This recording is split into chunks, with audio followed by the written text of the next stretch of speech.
Hej, og tak fordi du ser den her tutorial. I dag der skal jeg vise dig, hvordan du kan klippe en person eller et objekt eller en eller anden ting ud fra et billede, og så sætte det ind på et andet billede. Så det gør vi nu. Vi har vores dude her fra Simpsons.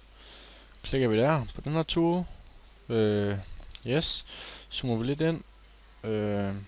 Og så begynder vi sådan set bare at klippe ham ud. Klip.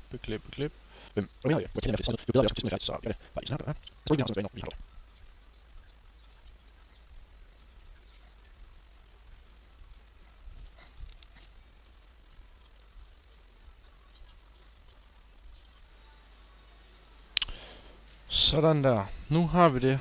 Så set det hele. Så lukker vi lige vores ting her. Og nu har vi, nu har vi det her markeret. Det vi gør nu, det er, at vi holder Ctrl ind, og så trykker vi på C. Eller du åbner Edit, og så Copy. Eller Ctrl C. Jeg trykker Ctrl C, det er lidt nemmere.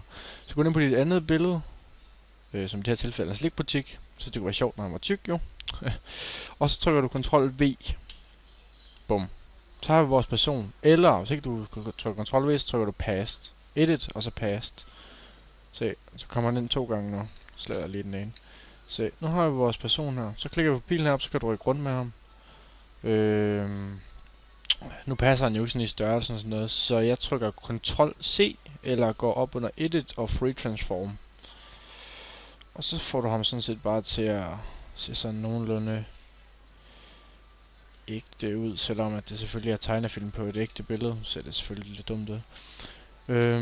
Sådan der, nu er han jo sådan set på det her, nu er han sådan set inde på det her billede.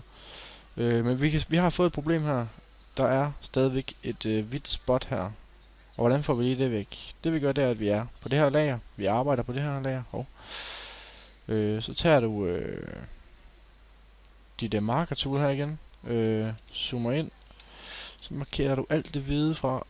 Eller, det er jo selvfølgelig ikke hvidt på dit billede.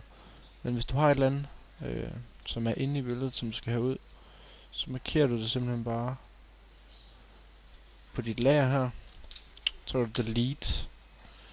Sådan der. Og nu har vi vores person på billedet. Og det var sådan set det. Tak fordi du kiggede med.